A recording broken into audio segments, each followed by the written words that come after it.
In this question, a non-conducting cylindrical shell of radius capital R is placed in a uniform magnetic field. The axis of the cylinder is parallel to the direction of the field. A hole is drilled in cylinder and a particle having charge q and mass m is projected with velocity v0 perpendicular to the magnetic field and directed towards the axis of the cylinder as on the figure. The particle collides elastically with the inner wall of the cylinder and rebounds. और उसके बाद में कई सारे parts हमें यहाँ पर इसमें दिए हुए हैं कि कितने कोलिजन्स हो सकते हैं और डिफरेंट स्पीड्स के लिए यहाँ पर पूछा गया है कि कितने कोलिजन्स या वो बाहर आएगा, कितने टाइम में बाहर आएगा। तो कई वेरियस टाइप्स ऑफ पार्ट्स यहाँ पर दिए हुए हैं। जो पार्ट्स यहाँ पर दिए हुए हैं तो एक तरीके से वो इंडिकेट कर रहे हैं कि हमें इसको एक जनरल तरीके से सॉल्व करना चाहिए, तब जाके हम डिफरेंट वेलोसिटी और जो भी हैं यहाँ पर उनके लिए आंसर्स कैलकुलेट कर पाएंगे इसके। तो पहले ये देखते हैं कि जो पार्टिकल है, ये पार्टिकल जो कि रेडियली इन्वर्ट्स मूव कर रहा था यहाँ पे, यानी कि ये रेडियल डायरेक्शन है सिलेंडर के लिए और रेडियली इन्वर्ट्स मूव कर रहा था। तो इसका जो मूवमेंट है वो मूवमेंट इनसाइड दिस सिलेंडर कैसा होगा, वो कैसे सिलेंडर की वॉल को हिट करेगा, हिट करने के बाद क्या होगा। तो एक बार ज़रा इसके ज्योमेट्री वाले एस्पेक्ट को यहाँ पर थोड़ा समझ लेते हैं, देख लेते हैं, और उसके बाद में इनके आंसर्स फिर थोड़े आसान हो जाएंगे कैलकुलेट करने। तो let us first do the geometrical aspect. तो सपोज़ यहाँ पे ये इसका सर्कुलर क्रॉस सेक्शन है सिलेंडर का, और यहाँ पे जो होल है, इस होल से इसकी एंट्री हो रही है। तो इसके जो वेलोसिटी है वो इस तरीके से रेडियली इन्वर्ट्स है, जिसको v0 से यहाँ पे रिप्रेजेंट किया जा रहा है। तो दिस इज़ द वेलोसिटी, और जैसे ही यहाँ पर ये अब इसमें एंटर करता है, यहाँ पे इसमें ये जो वेलोसिटी दिखाई गई, this velocity is just before entering, ठीक है। तो it is the velocity just before entering, it is not like that कि ये यहीं पर मैग्नेटिक फील्ड में आ गया था। तो जस्ट बिफोर एंटरिंग यहाँ पे वेलोसिटी v0 दी गई है। तो जैसे यहाँ पर ये एंटर करता है, जस्ट इस पॉइंट पे इसकी वेलोसिटी v0 है। मैग्नेटिक फोर्स इस पर किस तरीके से ऑपरेट करेगा, तो आप देख सकते हो कि मैग्नेटिक फील्ड का डायरेक्शन जो है वो इनवर्ड है। यहाँ पर जो मैग्नेटिक फोर्स लगेगा वो इस डायरेक्शन में लगेगा यहाँ पर। तो at the point of entry जो मैग्नेटिक फोर्स लग रहा है वो इस डायरेक्शन में लग रहा है। This is the direction of magnetic force year. और हमें ये पता होता है कि इसकी जो स्पीड है वो फर्दर यहाँ चेंज होने वाली नहीं है, जब तक कॉलिजन होने के बाद देखेंगे क्या होगा। लेकिन ये जब तक मैग्नेटिक फील्ड में फ्रीली चलता जाएगा तो इसकी स्पीड चेंज नहीं होगी। और क्योंकि वेलोसिटी और मैग्नेटिक फील्ड परपेंडिकुलर है, तो ये जो मैग्नेटिक फोर्स है वो हमेशा वेलोसिटी के परपेंडिकुलर रहने की वजह से इसको सर्कुलर मोशन में मूव कराएगा। तो एक सर्कुलर पाथ पे चलना शुरू करेगा। उस सर्कुलर पाथ का जो सेंटर होगा वो सेंटर इसी लाइन पे लाई करेगा, वेलोसिटी के परपेंडिकुलर वाली लाइन पे, यानी कि इस मैग्नेटिक फोर्स वाली लाइन पे कहीं ना कहीं इस लाइन पे इसका सेंटर लाई करेगा यहाँ पे। तो वेलोसिटी के परपेंडिकुलर डायरेक्शन में जो लाइन है, जो रेडियल डायरेक्शन है उस सर्किल के लिए, उसमें यहाँ कहीं ना कहीं इसका सेंटर लाई करेगा। और ऑब्वियसली कि लेट से कि अगर मैं एक बार को अज्यूम कर लेता हूँ कि इसका जो सेंटर है, लेट से वो यहाँ कहीं पर अगर है ये सेंटर इसका, तो ये सेंटर और यहाँ तक का जो डिस्टेंस होगा, क्योंकि ये पॉइंट कहाँ पर होगा, जो भी उसके सर्कुलर ट्रेजेक्ट्री है उसके ऊपर, तो सर्कुलर ट्रेजेक्ट्री का ये पॉइंट और ये सेंटर, ये डिस्टेंस एक तरीके से रेडियस हो जाएगा। और ये रेडियस की जो वैल्यू होती है वो होती है mv/qb। v को यहाँ v0 से रिप्रेजेंट किया जा रहा है, तो mv0/qb, this is the radius of this circular path of this particle. और अब मेरा यहाँ पर ये क्लेम है, इसमें मेरा ये कहना है कि जब ये निकलेगा तो कुछ सिमेट्री रहेगी इसके निकलने में। निकलने का मतलब जब ये इसको हिट करेगा तब, ठीक है। तो जब ये इसको हिट करेगा तो बिल्कुल सिमेट्रिकली जिस तरीके से आया था बिल्कुल वैसे के वैसे यहाँ पर ये हिट करेगा इसको मैं प्रूव भी करूँगा कि ऐसा क्यों हो रहा है यहाँ पे।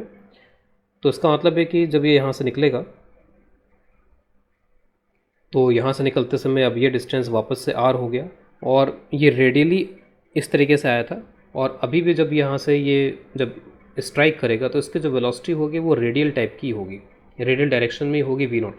ऑब्वियसली ये यहाँ से निकल नहीं पाएगा, इसके बाद कॉलिजन होगा, रिबाउंड करेगा। तो पहले तो हमें ये प्रूफ कर लेना है कि जिस तरीके से यहाँ पर एंट्री हुई थी उसी तरीके से यहाँ पर ये कॉलिजन भी करेगा।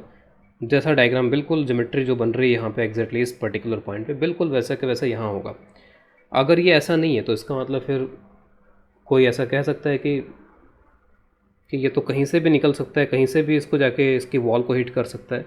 तो लेट्स से मैं बोलता हूँ कि ठीक है, चलिए इसने यहाँ से ऐसे वॉल को हिट कर लिया, ये इसकी वेलोसिटी का डायरेक्शन था और यहाँ कहीं पे इसका सेंटर था, उससे हमने ये टेंजेंट यहाँ पे जो ड्रॉ किया था। आप ये भी देख लो कि ये जो यहाँ पर ये मैंने आर ड्रॉ कर रखा है, बेसिकली वो इस पर्टिकुलर पॉइंट पे टेंजेंट भी होगा, क्योंकि इस सर्किल के लिए ये रेडियस वाली डायरेक्शन है और इसके परपेंडिकुलर यहाँ पर इस पॉइंट पे ये लाइन ड्रॉ की गई है। तो this is tangent, this is also the tangent for this circle. इस सर्किल के लिए यहाँ पे ये जो रेडियल डायरेक्शन है वो टेंजेंट का भी काम कर रहा है। सपोज ये सेंटर सी है इसका, तो दिस इज बेसिकली टेंजेंट। और अब जब यहाँ पर ये इसका सर्कुलर पाथ है, और सर्कुलर पाथ को अगर मैं इस सेंटर से मिलाता हूँ तो ये डिस्टेंस भी आर होना चाहिए इसका मतलब, क्योंकि ये सर्कुलर पाथ है और ये सेंटर है, तो ये सारे डिस्टेंसेस आर होने चाहिए। जो भी डिस्टेंसेस आप ज्वाइन करोगे आर होंगे। अब आप खुद ही सोचो यहाँ पे कि एक बाहर का पॉइंट है, उस बाहर के पॉइंट से आप दो टेंजेंट ड्रॉ कर सकते हो और वो दोनों टेंजेंट इक्वल लेंथ के होते हैं।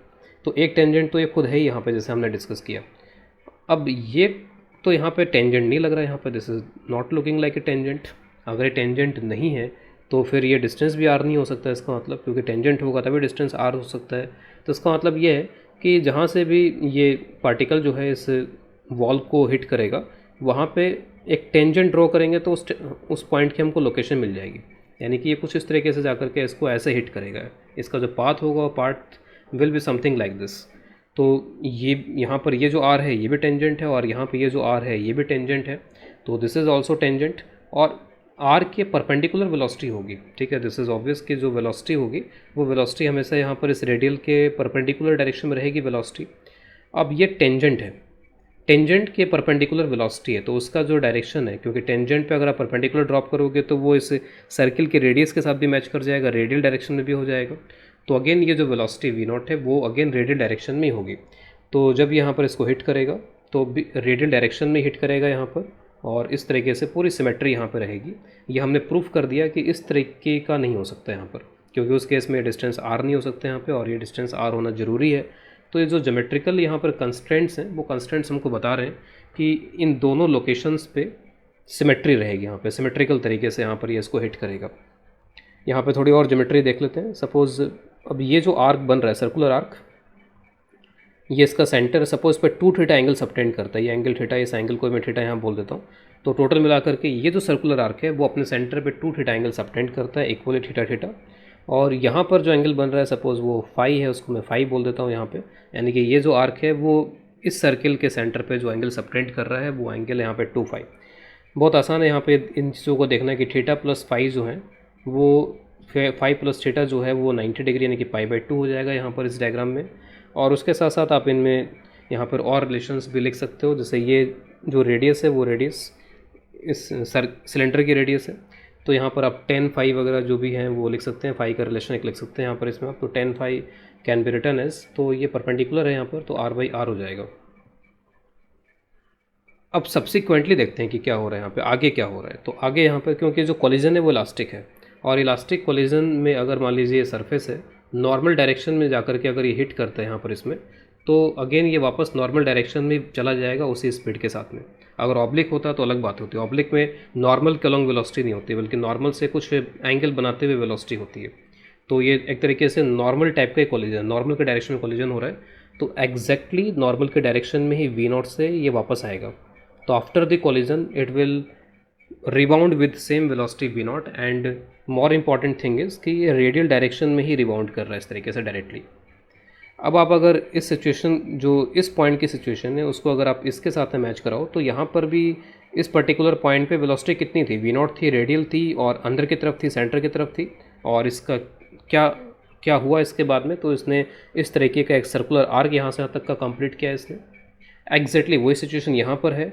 ये भी एक तरीके से ये आप मान लो कि यहाँ से एंट्री कर रहा है सेंटर की तरफ, और वही रेडियल डायरेक्शन में कर रहा है। तो जिस तरीके का इसने ये आर्क कंप्लीट किया है, एग्जैक्टली उसी तरीके का ये आर्क कंप्लीट कर लेगा यहाँ पर। वापस वही चीज़ होगी जो यहाँ पर हुई, फिर अगेन उसी तरीके का आर्क कंप्लीट कर लेगा। जस्ट मैं यहाँ पर ये डायग्राम बस केवल समझने के हिसाब से बना रहा हूँ, कोई ज़रूरी नहीं है कि ये इस तरीके से 3 आर्क इस तरीके से कंप्लीट करे यहाँ पर। ये it can also do like this, कुछ इस तरीके का भी हो सकता है, जस्ट पॉसिबिलिटीज़। तो it can go like this, then it can go like this, then it can go like this, then it can go like this, and it can come out like this also. तो इस तरीके से यहाँ पर ये ऐसे ऐसे और भी डिफरेंट तरीके से यहाँ पर ये बाहर आ सकता है। और ऑब्वियस है कि बाहर आने के लिए इसको इस पॉइंट पे आना पड़ेगा, और जब भी ये इस पॉइंट पे आएगा, किसी भी पॉइंट पे आएगा, चाहे यहाँ हमेशा वेलोसिटी हिट करते समय रेडियली आउटवर्ड्स होगी, और हिट करने के बाद में इसकी वेलोसिटी रेडियली इनवर्ड्स हो जाएगी टुवर्ड्स सेंटर, हमेशा यही रहेगा इसमें। तो इसका मतलब ये है कि ऐसा नहीं हो सकता है कि यहाँ पर ये जो आर्क है वो सभी आर्क बराबर बराबर ही कटेंगे और इनके नंबर इंटीजर नंबर ही होंगे। ऐसा नहीं हो सकता है कि इसने ये 2 आर्क कंप्लीट किया और 2.5 आर्क में यहाँ से बाहर हो गया। This can not happen. जब भी यहाँ पर ये बाहर निकलेगा वो 3 आर्क कंप्लीट करके या 4 आर्क कंप्लीट करके या 5 आर्क कंप्लीट करके, तो ये जो आर्क हैं इनका एक इंटीजर नंबर होगा तभी वो बाहर आ सकता है। ये चीज़ें हमें यहाँ से दिख रही हैं इसमें, ठीक है। तो उसके लिए मैंने सारी आर्ग्यूमेंट्स यहाँ पे दे दिए, क्योंकि जब भी हिट करेगा तो हमेशा वेलोसिटी रेडियल होनी चाहिए, तो यहाँ पे रेडियली ही जाएगा जब भी वो हिट करके बाहर निकलेगा यहाँ से, ठीक है। तो अब कंडीशन क्या लगाई जाए इसमें, तो जब भी आप देखो इसमें जब भी यहाँ पर ये ऐसे चलता है तो मैं इस सर्किल के सेंटर पे ये कितना एंगल सबटेंड कर लेगा, ये जो आर्क है फिर ये जो आर्क है ये इसने इतना एंगल सबटेंड कर दिया, अगर ये आर्क है तो इस आर्क ने इतना एंगल सबटेंड कर दिया, टोटल मिला के ये जो एंगल है 360 डिग्री 2 पाई होता है। तो एक एक आर्क जो है वो 2 फाई के बराबर एंगल सबटेंड कर रही है, ठीक है। और अगर ये इस तरीके के n नंबर ऑफ आर्क्स हों तो n नंबर ऑफ आर्क और हर एक आर्क कितना एंगल सबटेंड कर रहे हैं यहाँ पे 2 फाई, तो ये 2 पाई के बराबर हो जाना चाहिए। अगर इसको बाहर निकलना है तो उसके लिए ये कंडीशन यहाँ पे लगनी चाहिए। तो n यहाँ पर मैं क्या बोल रहा हूँ, n is number of arcs. इस तरीके के जो आर्क हैं 1 2 3 है यहाँ पे, इसमें ऐसे कितने आर्क हैं तो 1 2 3 4 हैं ऐसे आर्क, तो इस तरीके के आर्क्स हैं ये, और हर एक आर्क इस सेंटर पे 2 फाई का एंगल सबटेंड करता है, और ये सारा मिलाकर के 2 पाई हो जाना चाहिए जब ये बाहर निकल रहा होगा, ठीक है। ये सिंपल से कंडीशन को सॉल्व करने के लिए। अब इसके बाद में इसमें अब कैसे आगे बढ़ा जाए इसको सॉल्व करने के लिए, तो आप एक तो ये 2 2 कैंसिल कर लो, तो n phi is equal to pi. अच्छा, अब ये देखते हैं नंबर ऑफ़ कॉलिजन्स भी क्या n के बराबर हैं क्या इसमें। तो नंबर ऑफ़ कॉलिजन्स, जैसे मान लीजिए ये 3 का केस यहाँ पे मैंने बता रखा है, 3 आर्क है यहाँ पे, तो कॉलिजन एक तो यहाँ हुआ था और एक यहाँ हुआ था। इसको तो आप कॉलिजन में काउंट नहीं करो क्योंकि यहाँ से तो एंट्री किया था और यहाँ से निकल गया था, यहाँ से कोई कॉलिजन नहीं हुआ था। इसमें अगर आप देखो तो यहाँ से एंट्री किया सपोज, तो एक कॉलिजन यहाँ पे हुआ, एक कॉलिजन यहाँ पे हुआ, एक कॉलिजन यहाँ पे हुआ, फिर यहाँ से ये बाहर निकल गया, तो इसमें 3 बार यहाँ पे कॉलिजन हुआ है। तो जो मैंने यहाँ पर n एज्यूम किया है तो वो है नंबर ऑफ़ आर्क्स, लेकिन जो नंबर ऑफ़ कॉलिजन्स होंगे, जो नंबर ऑफ़ कॉलिजन्स यहाँ पर होंगे वो तो हो जाएंगे n-1। तो थोड़ा इसका हम ध्यान रखेंगे कि जो नंबर ऑफ़ कॉलिजन्स है वो इस n में से एक 1 माइनस करके आएगा, n-1 के बराबर यहाँ पर नंबर ऑफ़ कॉलिजन्स होंगे। अब यहाँ से फाई की जो वैल्यू है वो एक बार मैं इसमें रख रहा हूँ यहाँ पे, तो फाई की वैल्यू है π/n, तो 10 π/n हो जाएगा फिर ये। और जो r की वैल्यू है उसको भी एक बार मैं यहाँ लिख लेता हूँ, तो ये तो 1/r है अलग से। r जो है वो रेडियस था, किस सर्कुलर पाथ पे चल रहा है उसका रेडियस, तो दैट वाज mv0/qb। अब इसमें यहाँ पर मिनिमम नंबर ऑफ़ कॉलिजन्स जिसके बाद ये बाहर आ पाएगा, एक बार इसको देख लेते हैं। तो मिनिमम नंबर ऑफ़ कॉलिजन्स एक बार अज्यूम कर लेते हैं कि एक ही कॉलिजन में बाहर आ गया। अगर ये एक ही कॉलिजन में बाहर आ गया तो इसका मतलब है कि नंबर ऑफ़ कॉलिजन्स से एक ज़्यादा ये n होता है यहाँ पर हमारे लिए। तो अगर एक ही कॉलिजन में अगर ये बाहर आ गया तो फिर n हमारे लिए कितना हो जाएगा, 2 हो जाएगा। नंबर ऑफ़ कॉलिजन्स इज़ 1 और n इज़ इक्वल टू फिर यहाँ पर हमारे लिए हो जाएगा 2।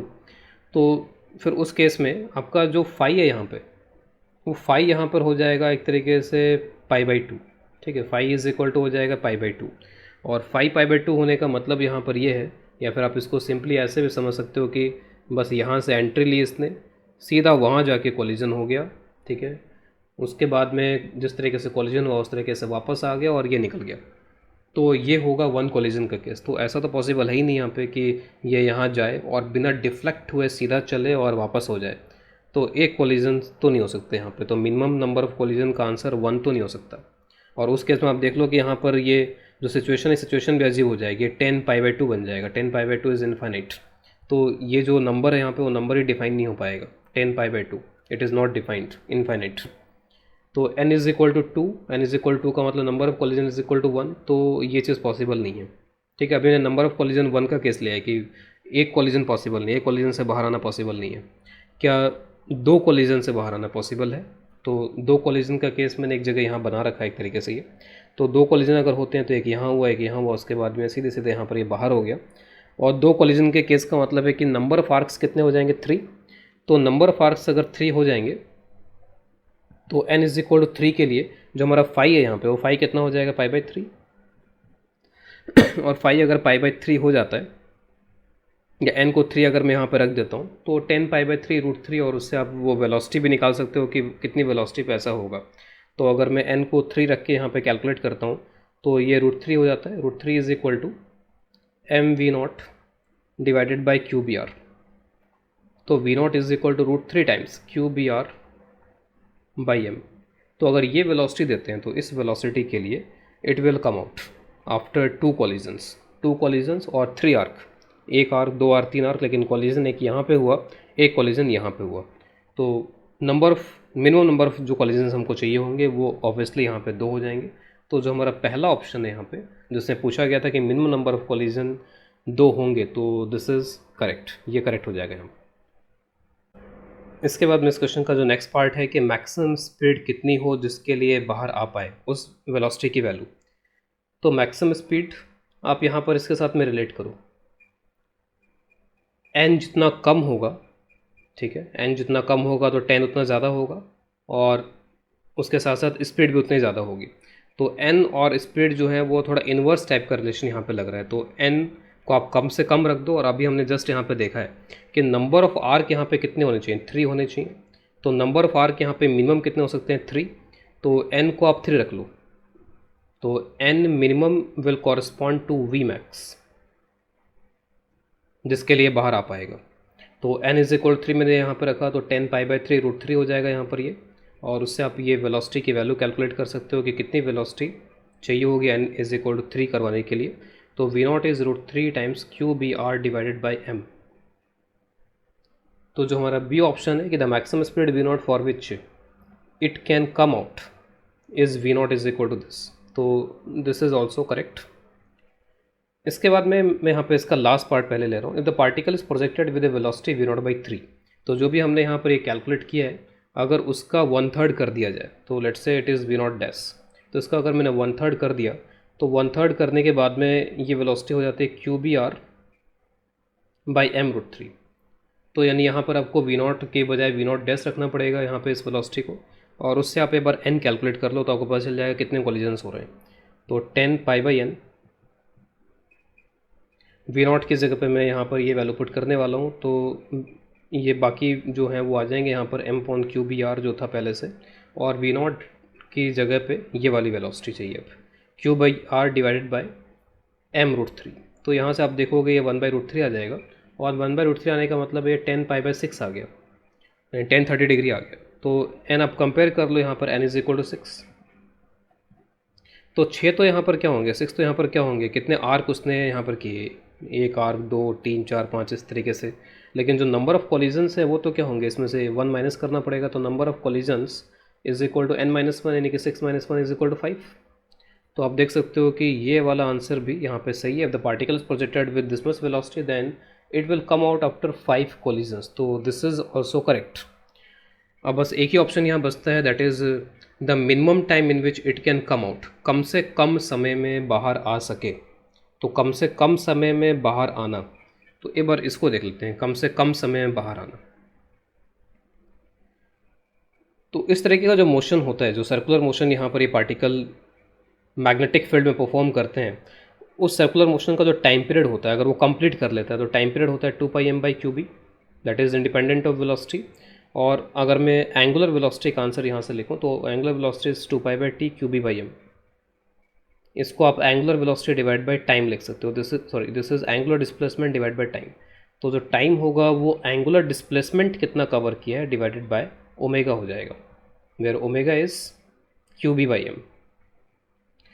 तो बस मैं यहाँ पर ये देख लेता हूँ कि जो आपका एंगुलर डिस्प्लेसमेंट है वो मिनिमम यहाँ पर कितना हो सकता है, वो एंगुलर डिस्प्लेसमेंट में यहाँ पर रख दूंगा। जैसे फॉर एग्जांपल ये जब एक यहाँ पर इस तरीके का आर्क कंप्लीट करता है तो थीटा के टर्म्स में एंगुलर डिस्प्लेसमेंट यहाँ पे कितना हो जाता है, इसका 2 थीटा। उसके बाद अगर एक और कर लिया तो फिर 2 थीटा एंगुलर डिस्प्लेसमेंट हो गया, फिर एक और कर लिया तो फिर यहाँ पे अगेन 2 थीटा का एंगुलर डिस्प्लेसमेंट हो गया। तो पहले तो मैं यहाँ पर एंगुलर डिस्प्लेसमेंट इसका देख लेता हूँ कि कितना हो रहा है इसमें। तो उसके लिए हमारे पास में जो रिलेशन था वो था theta plus phi is equal to π/2। और n आर्क अगर कंप्लीट करता है तो हर एक आर्क में जो एंगुलर डिस्प्लेसमेंट है वो कितना हो रहा है, इसका 2 थीटा। अपने सेंटर पे कितना एंगल बना रहा है, 2 थीटा। उसको मैं n से मल्टीप्लाई कर दूँ यहाँ पर, तो ये इसका टोटल एंगुलर डिस्प्लेसमेंट हुआ, ठीक है। तो this is the total angular displacement. बस आप थीटा की वैल्यू को एक बार फाई के टर्म्स में यहाँ पर रख लो, तो 2n, और थीटा की जगह पे आप रख लो π/2 - फाई। तो दिस विल, और ये जो फाई की वैल्यू है वो भी हमारे पास में, फाई की वैल्यू है पाई बाई एन, तो pi by 2 minus pi by n,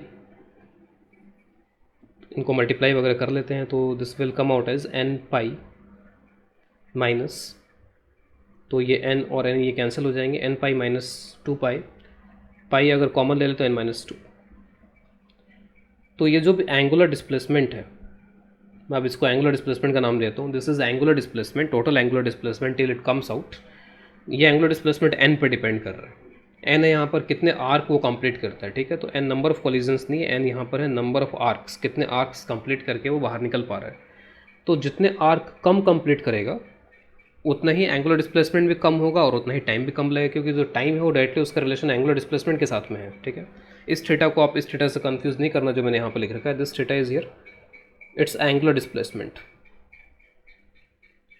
तो यहाँ पर n कम से कम कितना हो सकता है, तो हमने पहले के ऑप्शंस में देख रखा है कि जो n है वो मिनिमम यहाँ पे कितना हो सकता है 3, तो n यहाँ पर मिनिमम 3 हो सकता है, और उसके लिए एंगुलर डिस्प्लेसमेंट कितना हो जाएगा, तो एंगुलर डिस्प्लेसमेंट की जो मिनिमम वैल्यू यहाँ पर आएगी, minimum angular displacement will be pi, और पाई एक तरीके से आधा सर्किल हो जाएगा। तो आधे सर्किल के लिए आप डायरेक्टली यहीं से बोल सकते हो कि t/2 हो जाएगा पाई m बाई क्यू बी, या फिर यहाँ पे आप पाई रख दो तो उससे भी आंसर आ जाएगा।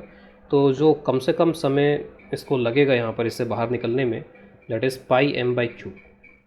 तो क्या ये हमारे आंसर से मैच कर रहा है, तो C option the minimum time in which it can come out will be pi m by Q B, so this is also correct.